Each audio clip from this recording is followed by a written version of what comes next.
Maybe I could save a brat. All right.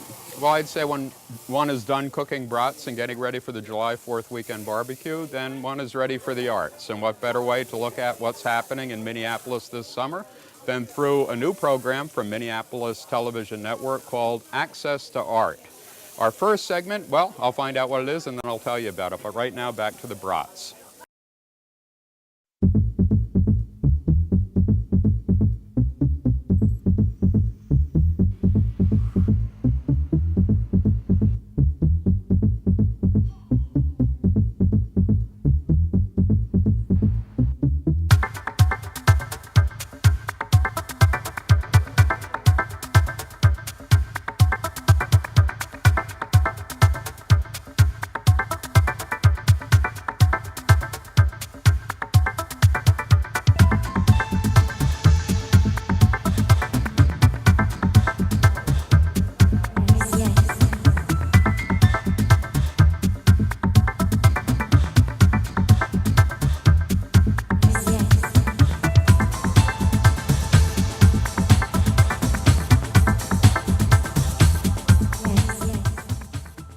Got back in my spaceship because they run a better happy hour on Mars, I'll tell you that. And then time to introduce this next segment, which is about the opening of the new wing at the Minneapolis Art Institute on June 11th, which, by the way, was the day of my mom's 83rd birthday.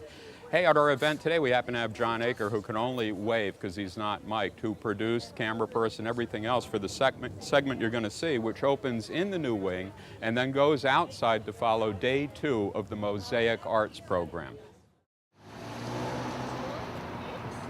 Today we stand on the threshold of a great new era for one of this country's very finest encyclopedic art museums as we inaugurate our new target wing behind me, the creation of great architect Michael Graves.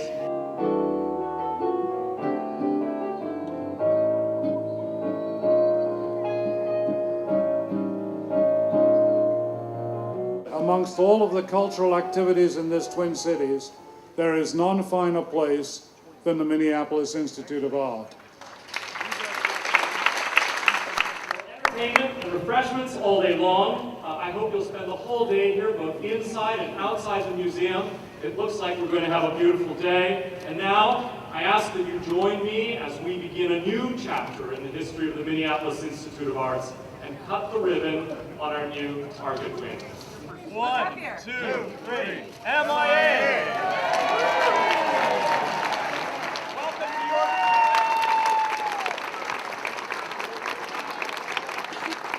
This is such an exciting day for our museum and for our community. You know, this building is going to give us more space to display more art than ever before, and it'll give us the opportunity to bring in a larger and more diverse audience than ever in the past. Well, this is the dividing line between the old building and the new building right here. And the galleries flow seamlessly together. If you go this way, this is what we used to have, and here's all the new target wing on this side. I think this is an incredible building, and I was really lucky because I got to come here a lot as a kid. And the fact that this is a free museum and a public museum and a museum that celebrates all the different cultures has always been important. But I think now what happens is when you open up all these galleries, you get much, much more access to many, many more people. It's just fabulous to have the whole area expanded and have people swarming through the new area and the old area and just looking for art all around them. It's just a wonderful day.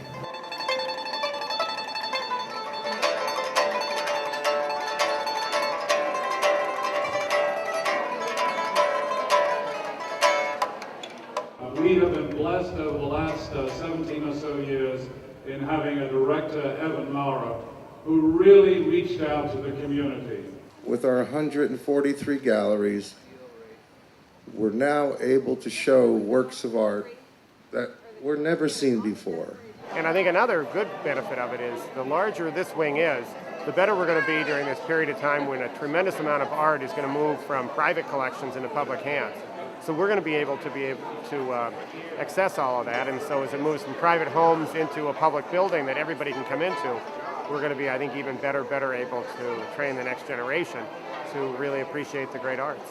I've been here for 8 months now, and it has been absolutely terrific. People have been great. Minneapolis is one of the most vibrant cultural centers in the country right now, and I'm thrilled to be a part of that and to be working with my colleagues in the theater and in music and in the opera and at other local museums to bring even more art to the community. This is a great museum with a great facility and an incredible collection, incredible supporters. The Twin Cities is so lucky to have such remarkable philanthropic support. And we should pat ourselves on our collective back and say that one of the great things that's happened is it's been a remarkable partnership of government, but mostly the civic community coming forward and saying that we will build greatness. Just real thrilled to be here with you here on this very special occasion, which is really the culmination of 17 years of planning and building and working together with our friends on the Minneapolis Park Board and so many people in this community to make this a great museum even greater. We are a civic museum with a great responsibility to the city and a responsibility to engage as much of our community as we possibly can. The Park Board has been a tremendous supporter. We work closely with the Park Board.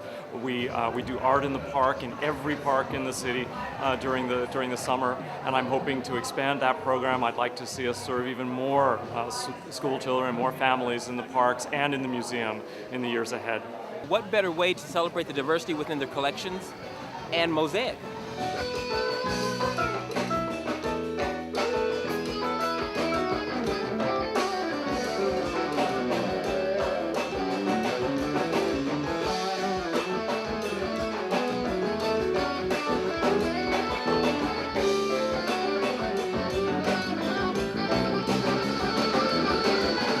MOSAIC is a city celebration of its diversity. You know, we looked around one day and said, man, there are all these people here, all this art here, let's bring it together and kind of let people see it in a nutshell. And so that's what MOSAIC does. It does it both on the kickoff night and then again all summer long. And so they invited us to have a stage here, and we brought all of our MOSAIC artists to the stage, and I hope people are enjoying it.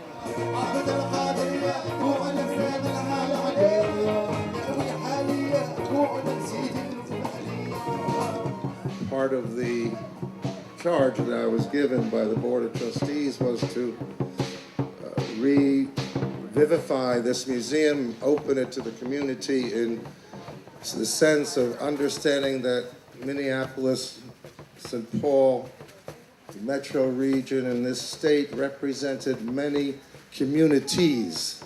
And we wanted to make sure that everyone was welcome and that we gave them the opportunity to see the best in art and culture from around the world and to make that be part of their lives. The things you got are things like, Lebanese dance. I don't know how often people just kind of happen into that. And so we try to give people a chance to happen into it.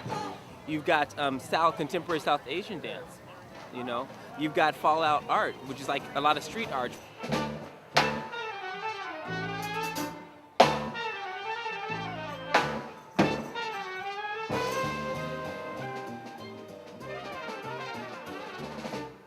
You put 100 Mona Lisas in that building, it wouldn't make any difference if it wasn't open intellectually and emotionally and financially to you, the people who make this museum and this city and this state possible.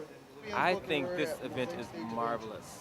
I think it's marvelous. I think that the marriage of MOSAIC and the Institute around their collections was just kind of meant to be.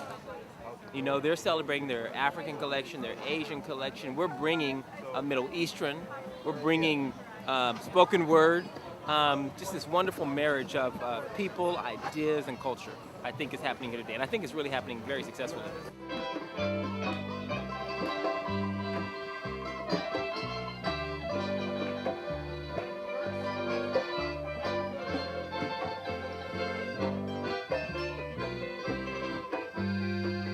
And what this is about is a great legacy for a next generation.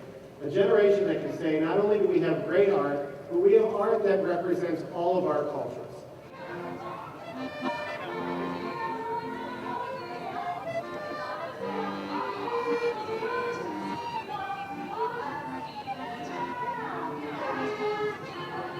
And I think that's really important that people really explore the mosaic that is here, because it is here. We don't have to go any place. We don't have to travel any place. We can see it right here. And we are proud that many people like yourselves feel that this is your museum, belongs to you. And we want you to continue feeling that way. And if we do that, if you feel that way of ownership, then we, the professionals, we know we've done it. We've done our job.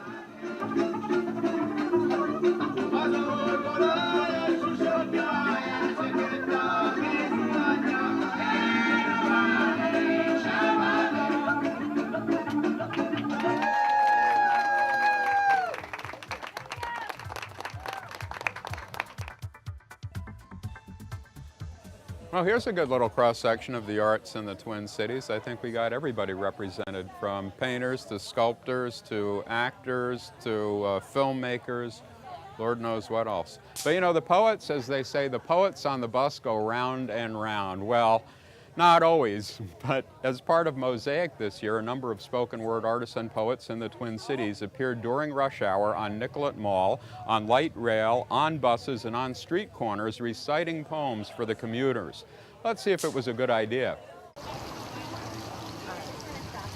Can I give you guys pamphlets for the Minneapolis MOSAIC Spoken Word Commission and some other great events that are happening with the city?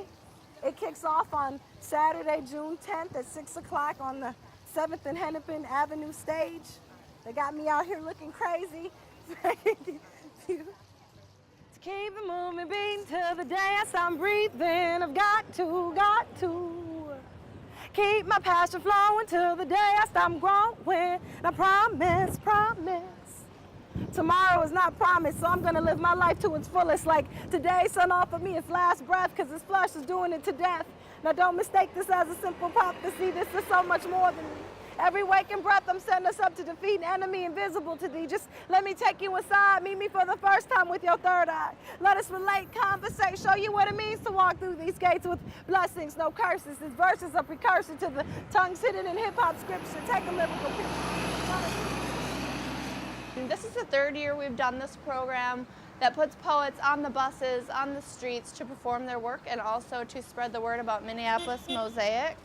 So it's kind of like, you know, we hit the streets en masse and like spread the word about MOSAIC, and in the meantime, kind of spread the word about poetry and that it's for everybody.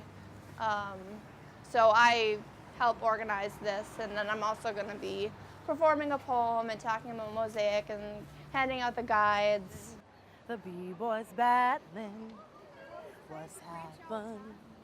Whatever happened to the trumpets blasting, the singers scatting? What's happened? Whatever happened to the clapping, no longer cracking, the sounds fading is maddening. Whatever happened to the psychology of the masses who refuse to believe that in reality they only hop into his hip, never flipping the script, only losing their grip. Steady lyrically destroying instead of building and employing. Whatever happened to being solistic, well, we spark railroads to lyrical free. Too busy to be lounging, we take the underground. Bypassing tunnels of neo madness has got this rap ass backwards. Heck. I'm going to read a poem for you and tell you about Minneapolis MOSAIC. It's a festival of the arts, all different kind of arts happening, spoken word, dance, music, right here on Hennepin Avenue. And then I'm going to read you a couple of poems just to give you a sample of what might be happening. Okay, this poem is called Genesis. Hands on womb on abdomen, she stands over the tin washbin, pushes the pulling of her legs spread over the opening, a bin of water. She's young and the movements of her hands lead to thrust. The beginning of leaning over the old tin washbin and water, the pushing and pulling, movement out of her water. She thrusts, hands out and away from her trunk, her torso, her body, then back again to land with a force flat on her abdomen, a girl's flat abdomen. Afterwards, she mops up the floor with dark towels. Water follows into deep canals, runs up the grade, up the small petal dress. Fabric rests on skin, gently on abdomen, as her own hands perform the beginning or the end. A shocked look from a strike she was struck. Her knees need the air. The top of her feet turned brown. where the water and dirt join and cling. The dirt crept up her skin, up the hem of her. She leans out over water. A woman wears her dress unbuttoned, a reflection of hard bones against the black backdrop, leaning. I am from red ink and yellow paper. From the sound of the needle of my father's turntable, break beats and revolution, 45, Shaka Khan and silver shadows. I am from the outside looking in, yet standing in the middle, accents and stereotypes, foo-foo and fried plantain, U.S. invasions and desecrated homelands. I am from everywhere and nowhere in particular, the great blue. I am from stars and moons, pulsing quasars in your fourth eye. I am from the reversing of the cosmic serpent and the repiecing of your soul, quiet storms and vocalized silence. I am from all time, still and infinite, Alpha to Omega, the beginning of my completion. I am from what was and will always be. I am from where you have always been, yet I have never seen. I am simply from. Bars, like galleries, open and close all of the time, all over the country, and especially here in an art center like the Twin Cities. In Minneapolis this past year, though, 2 smaller galleries opened on Bloomington Avenue in South Minneapolis, and they're of interest because they're both collectives, and they both show art that has an outsider vein, even an anarchistic, let alone alternative vein. Let's see what they're showing and why you should take a look.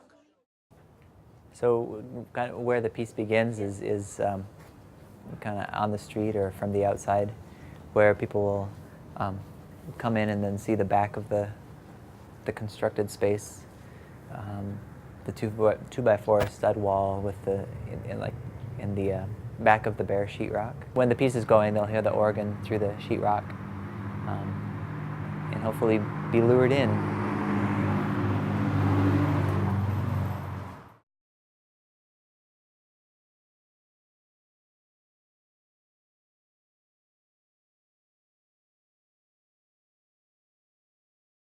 Tonight is called Found, Objects from Forgotten Places.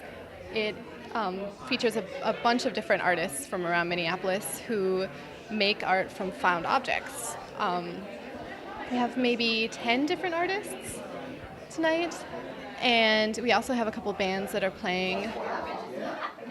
My name is John Whitney. I'm a visual artist, and I was invited to do an exhibit at Art of This gallery.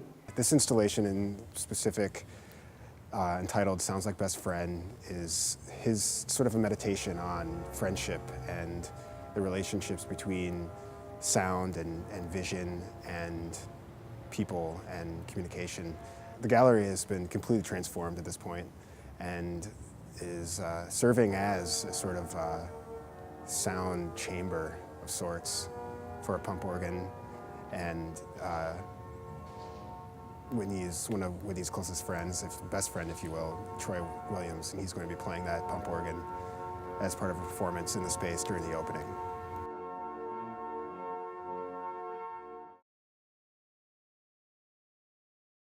The Belfry has several different participating entities. It's a gallery. We have a bunch of renters that pay the rent. There's artists here.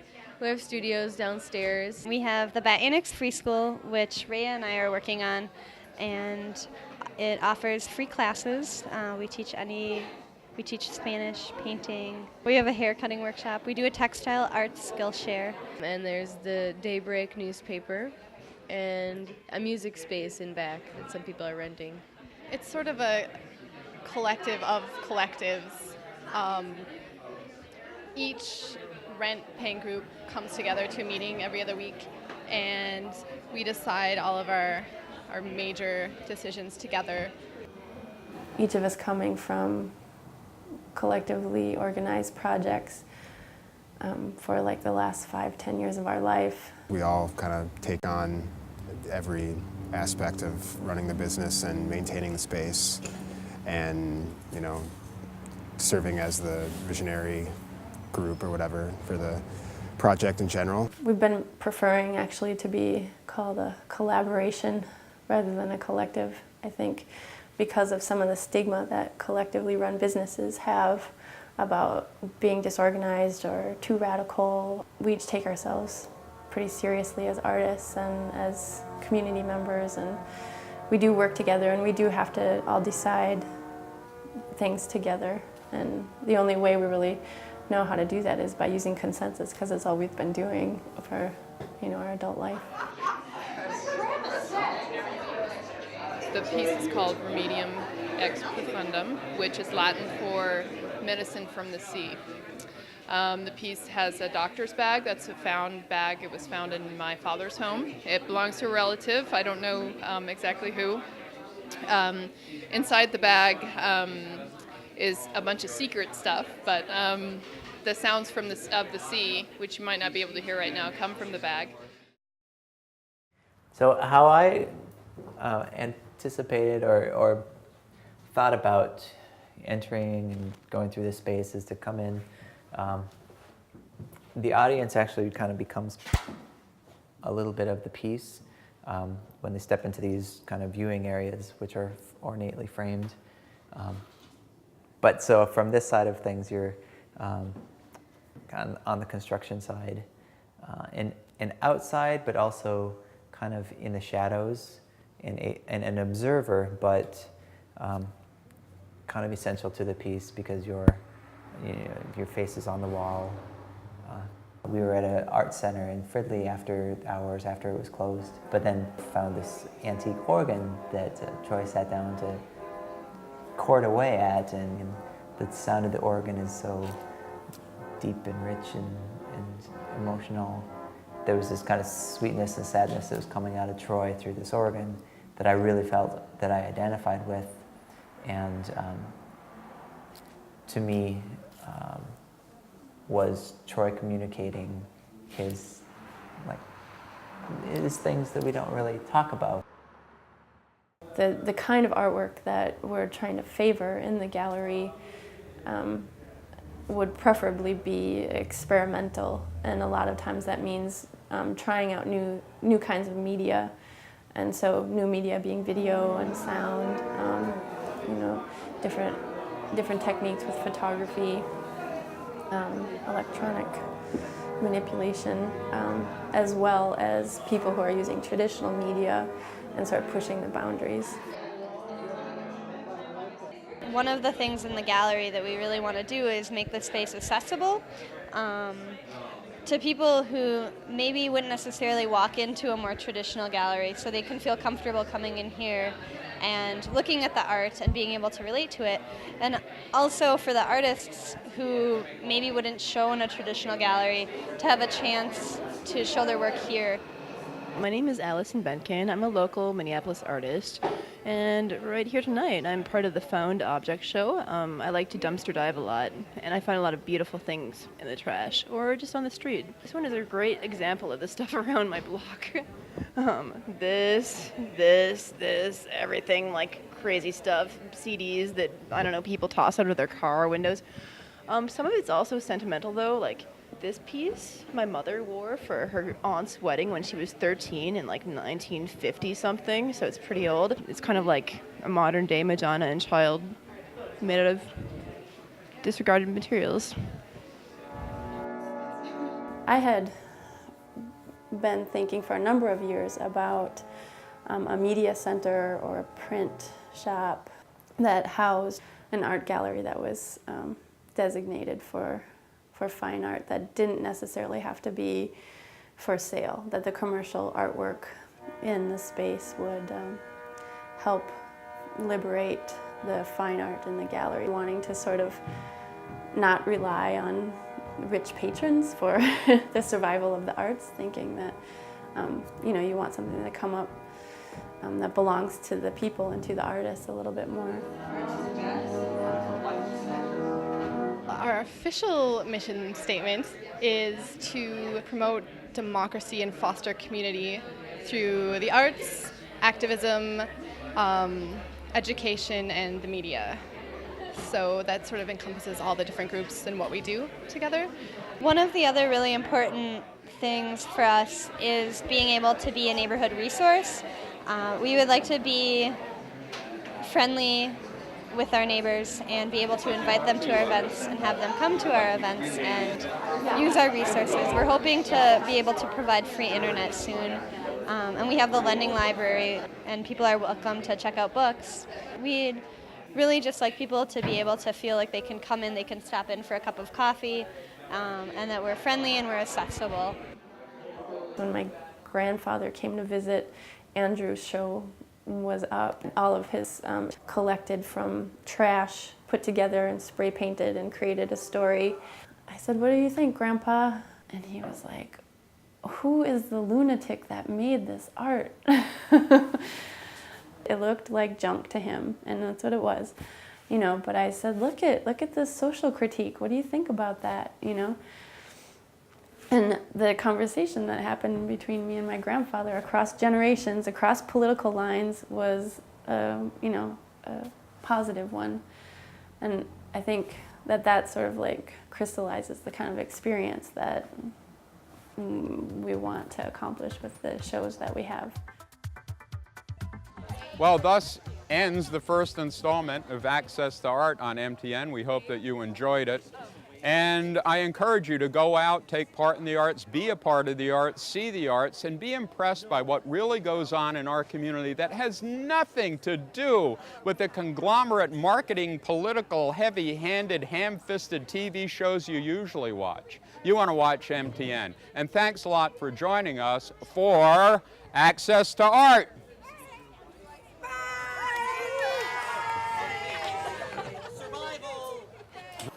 They should put in little capsules of paint inside the brats, so when they're doing those little spirals like fireworks of grease, instead you get a little splash of color. That'd be a nice little artifact. It'll be like fireworks. Design your own hot dog at the perfect 4th of July weekend. Come on.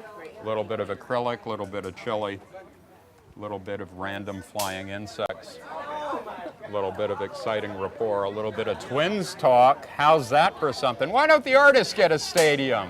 There's a real issue to be discussed on Access. We want a painting stadium.